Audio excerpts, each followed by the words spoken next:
Welcome to the bite-sized training, the learnings, those conversations I have with my go-to experts. And I do these recordings, I have these conversations because, do you know what? In business, it can feel like a pretty lonely place. And we have to wear lots of hats, which is why I like to bring a wide selection of my go-to experts to you. My name is Lindsay Burden and I'm an intuitive business coach. And today I have the pleasure of a conversation with Aleksandra Kohut. Have I said that correctly? Yes, you have. Thank you. Did you notice I almost put on an accent at the same time? What is that about? Yeah, my accent or your accent.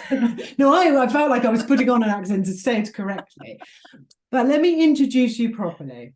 So I always ask my guests to write a few notes.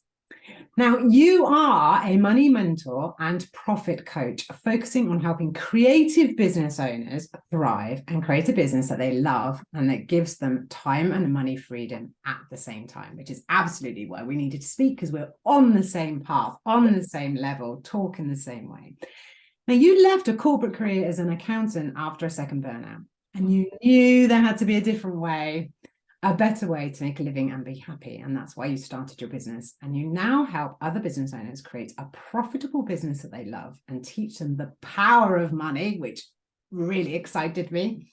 So it's how to make, manage, and multiply money so that they create true wealth for themselves and their loved ones. And I absolutely loved reading that. It just made me feel like, well, one, I knew we were on the same page anyway, but it got me really, really excited. Now, the other thing I always do is I say, can we have a title? And you came up with the title of Money Secrets You Need to Know. So do you want to kick off with one of your secrets? Oh, money has got so many different secrets. Where do we start? Especially in business. And the thing is, no one tells us about it, right? It's like this hidden treasure somewhere in the corner that's sitting there.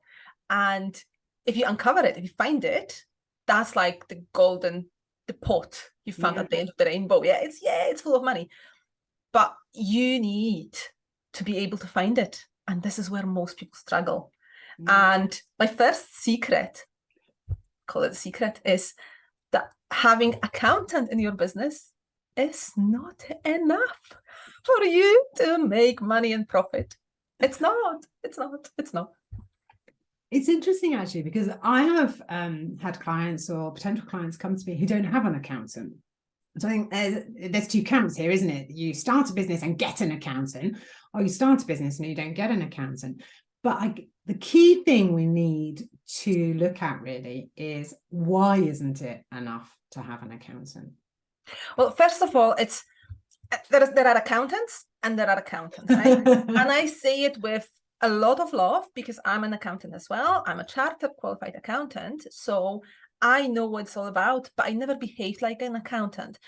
And the accountants that are there, some of them are really old school, some of them are really good at what they do, but they are not people person type of person. And they love their numbers, but they don't love anything else apart from their numbers. And those are the accountants I would stay away from, basically, right? There's the second type of accountants who are a bit more like tech savvy. They like efficiency. They like to think about, what can I do? How can I make my life easier? When you speak to an accountant and they are saying about how they make their life easier, for me, that's a good sign, because they will try to make your life easier. And that's a good thing in an accountant. When they think outside of the box, they are not afraid to try new things. So having an accountant itself is a choice between not having a bad one and having a good one. First of all, once you've got the good one, are they giving you everything? Because my experience, and I've worked with so many business owners, and I don't know, it might be some sort of curse on me. Most of my clients change accountants, right? Because suddenly they see, my accountant is not doing me a favor, actually. Yeah, they are there for me when there is a bill to be paid, but what about the rest of the year? What about the other 11 and a half months? And this is where just having an accountant is not enough, because accountants very often have got hundreds of clients, right? For their practice to be successful, they have to have a really good lineup of clients. They just don't have time to understand every customer, understand the needs, understand the business. For me, this is key. When I work with someone, with my bigger clients, I only work with 3 at the time because I want to be all over them, right? I want to understand absolutely everything about this business. I want to know every single secret. I want to know who works where, who works with whom. And this is where I can make changes and help people because I understand it. You will never get it with an accountant because it's just not in their power to be able to work with people so closely. So you've given people there and without realizing, if you're looking for an accountant, you've given some great tips there about what we're looking for is somebody who really wants to connect with you, that's excited about your business, that wants you to grow, and where they may not be able to give you all of the time and work in the way that you do, you're certainly looking for those signs where they can get excited, where they're asking questions, where they want to get under the bonnet of your business to understand it. So there's some great tips actually there. For finding an accountant. Now, it's not one of the secrets, but I've got a question that's come up for me, and I think this would be helpful to people to understand the difference between an accountant and a bookkeeper. Okay, so bookkeeper, again, accountancy or being an accountant, calling yourself an accountant is not regulated in the UK in a sense of anyone can call themselves an accountant. And that's quite a difficult situation for a lot of people because as a business owner, well, when you see someone who's calling themselves an accountant, you expect them to be qualified. You expect them to know what they are doing. Sadly, I came across in my life people who were not accountants. They were doing numbers for a friend for a number of years, and they just decided, okay, I'm going to be an accountant from now on. The best thing is to check them out. You know, you can go on, if they claim they are registered with a professional body, you can check on a professional body website, are they really registered? The difference between accountant and bookkeeper. So bookkeeper is someone who will help you with your transactions. They will make sure that all your bank feeds is reconciled with your invoices. They will do kind of the transactional data entry stuff to a certain level. But from a certain level, it needs to be accountant who will take over and who will do everything else and who will submit your returns to HMRC. So it's like the kind of more junior level, I would say, and I might be doing a disservice to some bookkeepers, but I don't think I am. A bookkeeper will be slightly lower level, accountant will be above the bookkeeper and kind of checking the work of a bookkeeper, questioning. And again, another tip, if you've got a bookkeeper and an accountant, and they are really good friends and they don't challenge each other, I would be questioning, you know, are they doing the best thing for me? Because you want them, if they are separate companies, you want them to be actually checking, maybe not checking each other, that's a wrong word, but actually making sure that the other one is doing the good job. Yeah. A lot of times it doesn't happen. A lot of times the accountant just takes what bookkeeper did at face value, and this is where problems come when I see them with my clients. I've got another question. We need to get back to your secrets, but I think this is really helpful for people to understand. At what point do you think people need an accountant? Because I guess depending on whether you are, you know, self-employed, you're doing self-assessment, there's lots of reasons. I mean, I'm one of those sad people that always had to have one from the very, very beginning, because I like to know that somebody is checking in on me. Even though I do my own bookkeeping, I want someone looking at it and going, what is that, Lindsay? And why have you posted that? And why haven't you thought about doing that, Lindsay? So I've always had someone, but at what point do you think you need to make that decision and go, I need somebody on my side here? If you're a limited company, from a start. Straight away, There is no. You can do your own bookkeeping for a time being, but if you don't know what you're doing, just outsource it. Don't do it yourself. Now, I'm an accountant. I don't do my own bookkeeping myself. I've got an accountant and a bookkeeper because I just don't enjoy doing it. And I can spend my time better doing better things than doing data entry and reconciliations. It just doesn't light me up. If you're a self-employed person, if you are good with numbers, you're not procrastinating on it, you're doing it on a regular basis, you can do your bookkeeping and then get an accountant to do your year-end returns. I've got some clients who do their returns themselves, and they are self-employed, but they are confident with their numbers. They are doing it on a regular basis. It's not a panic at the end of the year.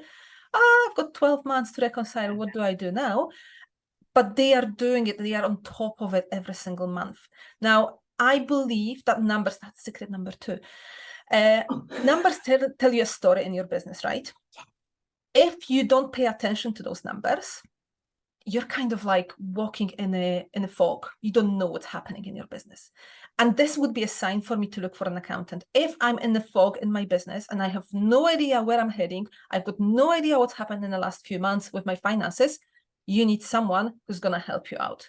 If you are good enough and confident enough to look into your numbers yourself, and I know my results for last month, I know my results for last quarter, I know what's going to happen to me in the next couple of months, you probably don't need desperately an accountant because you've got some sort of a good handle on it. Yeah. But trust that you know what you're doing with it, and learn. There's so much information on YouTube and everywhere else where you can actually find how to do your own bookkeeping. If you're willing to do it, if you want to spend your time doing it, by all means, go ahead. This is not what I would advise, though, because let's face it, we all have got our own zone of genius. If you're not a qualified bookkeeper, I can guarantee that bookkeeping is not in your zone of genius. You will do it, but you will make mistakes. You will spend ages trying to work out, what do I do with this one?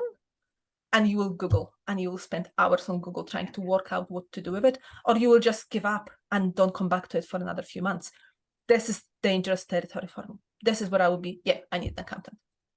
It's interesting that you say that you don't do your bookkeeping. Now, the reason I do it is because, one, I want to be in my numbers. And, if you've got lots of transactions, and if it's something that you don't enjoy, and you can use your time better elsewhere, but I use it as part of my process. So looking at my numbers, managing my business, and using the numbers and seeing the story. And that was, that second secret, how to overcome the fear of looking into your numbers. And I see that a lot, and I'm sure you do. I mean, it's how we really kind of came together and connected, is that we see it so often, particularly women are frightened of their numbers. And we know there is lots of fear around it and limiting beliefs. And that's almost like a whole different video recording in itself, or a whole lot different live that we could do.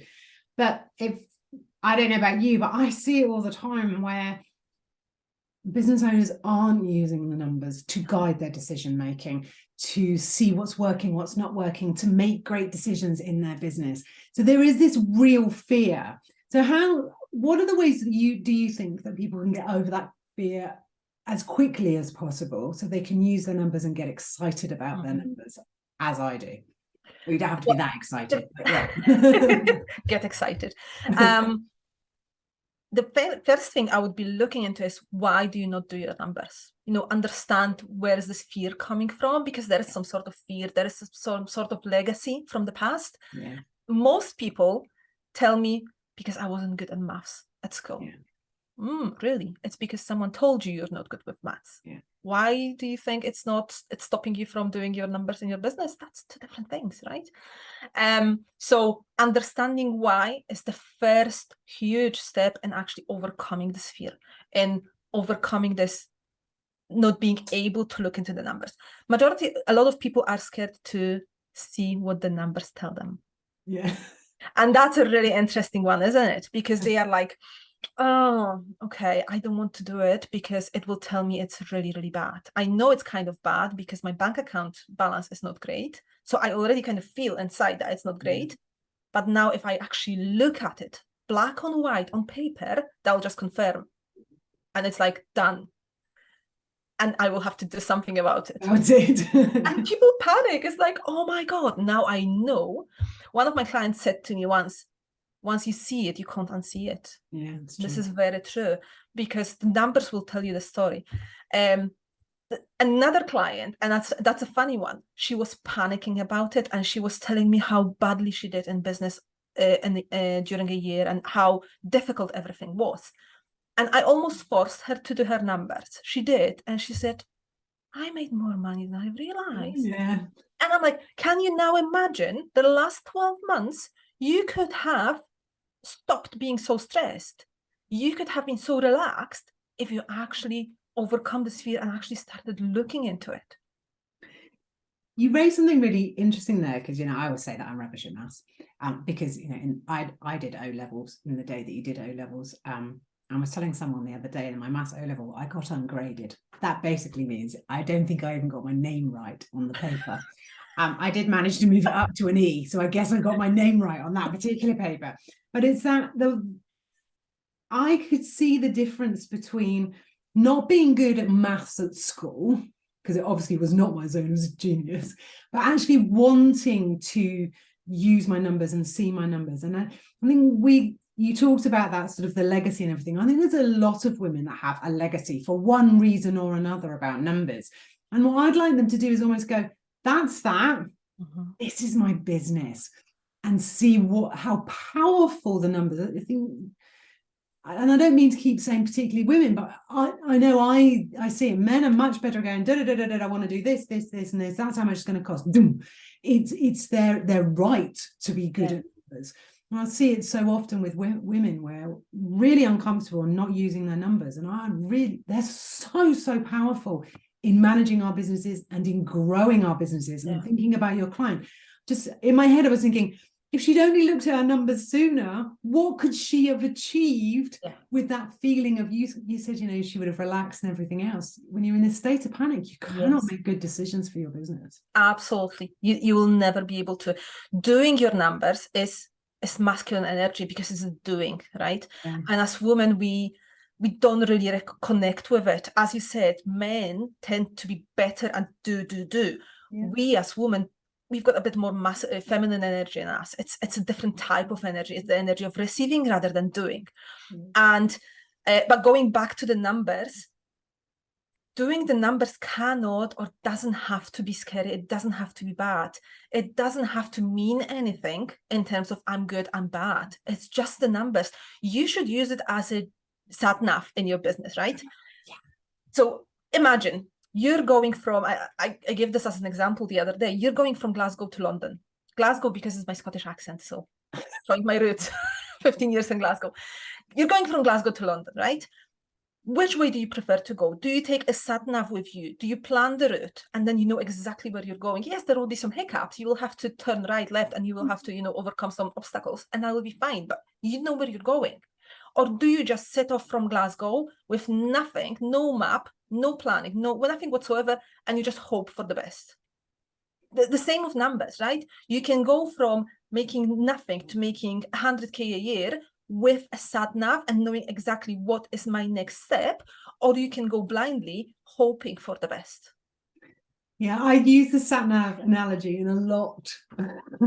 And if you don't put the end destination in, you're actually only going to sit on the driveway. You're not going to go anywhere at all. So yeah, the sat nav is a great analogy in so many ways for so many different things. Okay, so we've had two secrets sometimes, and we talked about why having an accountant in business is not enough when it comes to money and profits, and why we've really done, rather than the how, we've done the why. You need to overcome the fear of looking into your numbers. Now, the third one secret that you wrote down for me, I think this is where the golden nuggets are for me. And that is, well, why don't you tell us what your third secret was? Okay, I will in a second. Can I go back to the previous secret first? Oh, yes. For a second, because I still want to give the how. At least a couple of things, a couple of really small things. Start small. First of all, start small. And don't try to do absolutely everything, but try to put it in smaller chunks. So the way I always say to my clients, if you do it once a week, you're only a week behind. Yeah. If you leave it for a month, you're already a month behind. And month is like, oh, that's a long time, long period. Start looking into your future with your finances, because there's nothing, and I say it as an accountant, there's nothing exciting in the things that already happened, right? That's it, done, dusted. It's already been there, there it is. But the excitement comes in the future and what can happen with your numbers. Learn how to do cash flow. Now, I am a massive advocate of looking after your cash flow much more than looking after your profit, because you can have a business that is not profitable, but you cannot have a business that doesn't have cash. Okay, the business will collapse. So cash is the most important part of your business. And when I work with small business owners, the concept of profit is less important for them. Well, I'm making profit for myself anyway.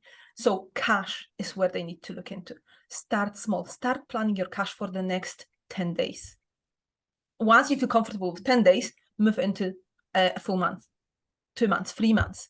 I call it a crystal ball, because my clients suddenly come to me and they tell me, in 3 months' time, the reds are coming, which is a secret code for us. When the client tells me reds are coming, it means that cash will dip below the level they want it to dip, right? So under 0 or below whatever number they've decided it to be. But when they say the reds are coming in 3 months, imagine how powerful it is for you to know today that in 3 months' time, unless nothing changes, you will have no cash in the bank account. Versus I'm waking up in 3 months' time, one day, I check my bank app and there's no money. And you're like, oh, sugar, Houston, we've got a problem. This is the difference, right?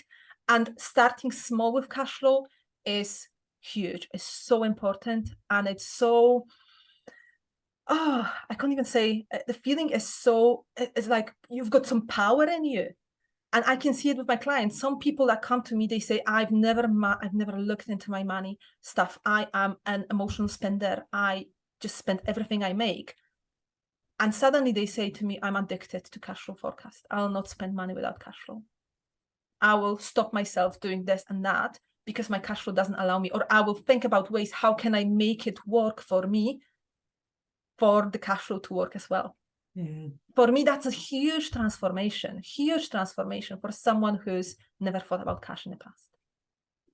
I love it. I'd completely forgotten that we hadn't done the how, because I just love talking to you because we have so much in common, and it's really great to hear your insights. I'd forgotten that we hadn't looked at the how to overcome the fear. We'd definitely done the why. We hadn't, why you need to overcome the fear. We hadn't done the how. And I love that your cash flow gives you, I was just writing some notes, gives you power. Absolutely love this. Start small, small steps, make it a regular habit. That for me was absolutely key. It's on part because I love the numbers anyway, but making it a regular thing. And I think, how regular does that need to be is a decision that you can make. But that cash flow and talking about cash, and I was interested actually that you said that profit is less important for small business owners because they make it for themselves. Because I always remind myself that turnover is vanity and profit is sanity. So profit, cash is king, and cash is king. There you go. The bit in the middle. Yeah, I'm most interested in my profit, not my income, which is really interesting. Yeah. You've made me think, okay, so what am I not doing about the cash king, the cash bit in the middle? So you've already inspired me to go, okay, I need to look at what I'm doing. So perhaps I'm missing something. Cool. You're absolutely right. Cash is king. Yeah.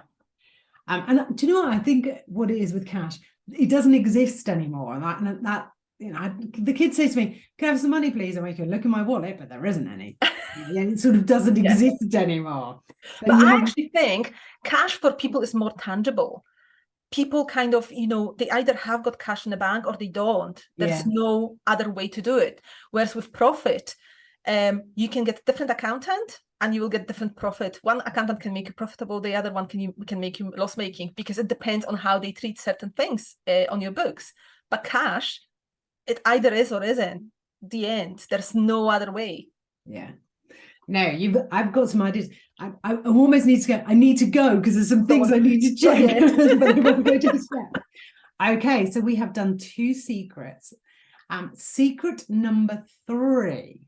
Yes. So this is the important one for me, really important one for me. And this is another leading me back to the first one with the accountants. Your financial strategy only will never work well for you if you just do the financial strategy stuff. And again, I'm seeing this so often because accountants tend to be, get your financial strategy sorted and everything will work for you. You will become profitable. I call BS on this, because unless you get your mindset and your financial strategy sorted, they have to go hand in hand. It's like financial strategy is your right leg and the mindset is your left leg, right? If you want to go in a certain direction, they have to go together. If you try to go right with one and left with the other one, well, that's quite difficult, isn't it? Make your life easy. Take strategy and take mindset together and walk with them together. And this is where magic happens. This is what I'm seeing with my clients over and over and over again. And it's quite funny to watch because I work with some people who are, scaling to 1 million. They are well in multiple six figures. They've got the same problems as my clients who are making $2,000 a month. Yeah. And very often they've got a really good financial strategy, but their mindset is so poor that we have to do 90% of my work with them is on mindset rather than on financial strategy, because they've forgotten about this part and they finally see themselves, I want to grow more. I want to get more out of my business, but I'm stuck now. Yeah, because you only have got financial strategy and you've forgotten about your mindset. And they've worked hard. They almost hustled to get to the stage. My gut feel is if they started thinking about mindset and strategy at the same time or sooner, they wouldn't have to hustle all the way and they would be in such a different place. Yeah, it's that term hustle that I'm absolutely I shy away from. I don't think that we should or have to hustle. And you're absolutely right around strategy and mindset. And while you were talking there, I was thinking that for some people, if you've never done any mindset work before, if you can get the strategy right, actually that will help you with your mindset, because it will put you in control of your business. It will make you feel more confident about your business. So actually, if you've not done any mindset work before around your money mindset, it just having that strategy will really help you. But of course, it depends where you're at with your business, whether you're just starting out or like you say, scaling at the level that you were talking about there. Yeah, I'm absolutely with you. Mindset. I would be looking for signs. Where am I not, having the two together? If you are making a lot of money every month, but at the end of the month, there's nothing in your bank account, then you've got an issue with both pretty much, because there's no strategy and the mindset isn't working well. This is a lot of work that I do with people when they make good money, they've got a really successful business, but they still can't have the lifestyle that they want because the money just comes and goes. And we need to understand why. We need to get down to the bottom of what is causing you not have money. And in reality, and my experience, it's the stuff from the childhood. It's the mindset stuff that is preventing people from having money now, which is fascinating. I love this kind of work. I'm absolutely with you. And it's so interesting, isn't it? How, a really successful business and there's no money in the bank because, perhaps they didn't have money when they were younger. So now as soon as they get it, they spend it. Yeah. Or, something happened in their childhood that makes them feel that they're not able to manage money. So they don't manage their money and they've got, I absolutely agree with you. The limiting beliefs and the money stories, absolutely what we see and hear. And I absolutely started working on my money mindset about 3-4 years ago because I was hearing words from my daughter that I was speaking. She could only have got it from me. That's quite scary, isn't it? Yeah, and she's always my mirror. And I always point there because that's where her room's over there. But she's always my mirror. And those words like we can't afford that, or and that. My favorite, which I always use is an example, and I hope I don't actually use, but money doesn't grow on trees. All of those things that we heard, our experiences and our story, the stories that we tell ourselves based on that, all the stories that were told to us based on our parents' experiences, stories, limiting beliefs and habit. I mean, I, like you, absolutely fascinated by the impact that can have on our money mindset and there in turn the impact that can have on our business. But the great news is it doesn't have to be like that. No, it doesn't. We can do something about it, and that's the joy, that's the exciting thing, exciting next step. I don't have to struggle financially in my business. Yay! Just out of interest, and this isn't a question on the sheet, but just out of interest, who is an ideal client for you? Where are they at? Who do you love working with most? So it actually has changed recently slightly because I've discovered something with my own coach very recently. As you know, I'm a home educating mom. So my daughter is at home all the time. I've got a husband with some health issues. And I class myself as a kind of main earner in the family, right? Yeah. And I've been for 11 years. And I attract people like this. So people who work best with me, who get best results from me, are very similar in the sense of they've got this pressure of holding family financially. They are either a solo parents and they have to make money, or they are main earners in the family and they have to make money through their business. But they are in this position where it's not money or freedom. It's not, I have to make money and I will commit 24 hours a day. Yeah. They have to spend time in both roles at the same time, run a business and be in a family. And they are not willing to sacrifice their time in the family for their business. For me, this is key, because I've always said, when something happens in my family, and when my husband gets unwell, for example, I have to drop some balls, right?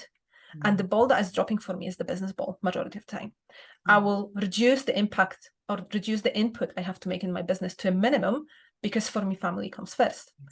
People like this are the people who get best results with me, because I understand how they feel. I understand their pressures, and I understand how difficult it is in the evening when you've got dinner to cook, but in your head you're thinking, right, what have I got to do in business tomorrow? What bills do I have to pay? Do I have enough in my bank account? All those stories, I've had it, and I know how it feels. And that's why I work best with this kind of people, and I help them best. I'm so glad now I asked that question. Oh, I think that's a really good, beautiful description of your ideal client and the people that you work best with and who will get the most from working with you. Is a really beautiful way of doing it. One of the questions I do ask, and I usually ask it in case we're running out of time, not because we're running out of time, because I think you and I could talk forever about money. But the question is, if you could start over, what would you do differently? And I noticed that you wrote down you would learn selling and marketing much faster, and you would outsource faster as well. Yeah. I think really, really good tips. But it was interesting, you'd learn how to sell. And in my head, I was like, this woman knows about money. Of course she knows how to sell. But then, poles apart, it's one of those elements I think many, many women feel it's a challenge and it's uncomfortable. But I guess my question for you is, do you know that when we have a better handle on our money and when we have that strategy and that mindset, do you think selling comes easier? 100%. 100%. I was actually talking about this in my webinar yesterday to some people. It was about pricing, right? And when you know your pricing, when you know your numbers, your pricing becomes so much easier, and your pricing is your marketing strategy. Now, I struggled with sales at the start because I struggled with my own self-worth. I struggled with my own mindset monkeys. They were all over the place. And I'm in such better place now, but it was difficult. And for me, sales was, because I was lacking confidence and everything. Selling was just really, really difficult at the start. I was fortunate enough that at the start of my journey, I just met a few people who trusted in me, gave me some things to do, and I didn't have to sell as such. But it's still a learning curve. There are still things that I'm learning and going through. So to answer your questions, yes, definitely knowing your numbers give you this confidence. When you know what you've got in your business in terms of numbers, you sit up straight, right? Because when you go on a sales call with a client, when you don't know your numbers, you lack confidence, you are very likely to give discounts. You are very likely to reduce your prices, to say, to overgive, right? When you know your numbers, you're confident, you're like, no, I'm worth it. I know what my numbers tell me. I'm not going to go below a certain number. That's my price. It definitely helps with selling, 100%. And you talked about outsourcing a bit faster as well. I think that is the one thing that we could all do. We could all do it. And oh my God, it was, for me, it was the bookkeeper and accountant staff that I outsourced. I probably should have outsourced it much quicker because it was just draining me. I didn't enjoy it. I didn't see the value added in it. And it wasn't taking me long because I knew what I was doing. But still, I'm like, no. I don't want to wake up on a Friday and do my bookkeeping. I want to wake up on a Friday and do something exciting. Someone else can do my bookkeeping for me. I absolutely outsourced way too late. And it's the one thing I always encourage my clients to do, but I also know where the resistance comes from. Like, I know, what would you give them to do? What do you know? It's those kind of questions like, but do it, your business. Well, thank you for it. They were great answers. And I'm so glad I had an opportunity to ask you that question around money mindset and selling. And I think you really covered that really well. Now, if anyone has been watching today and feels like they need to get in touch, they would like to reach out to you, what are the best ways for people to get in touch with you, reach out to you, and where can they find you? So they can find me mainly on LinkedIn. That is where I hang out every single day. That's where we met. That's where we met, absolutely. I'm also on YouTube, and I'm in my Facebook group as well, helping people to get better with talking about money. Because when we get over talking about money, we'll get over everything. And I'll make sure that I put all those links below so people can just do a quick click through and find you. Thank you so much for joining me today. My head is buzzing with almost a series that we could do together. Yeah.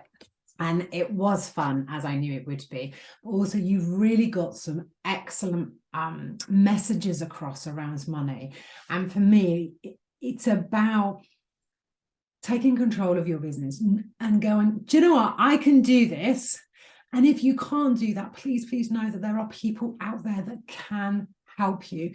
But the moment you shift to saying, I'm going to use my numbers to grow my business, the moment that tiny little tweak, you will want to go and ask for help. You will want to learn how to do these things, and you will absolutely want to change your mindset.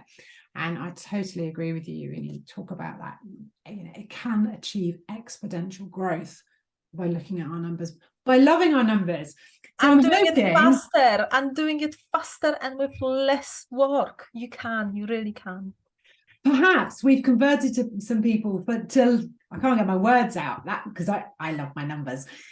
Hopefully there are people that have watched this and go, I now love my numbers, or at the very least go, I need to find out more, and I need to find out how I can start learning to love my numbers. Thank you so much for joining me today. It has been an absolute pleasure speaking to you. Thank you for having me, Lindsay. It was a pleasure.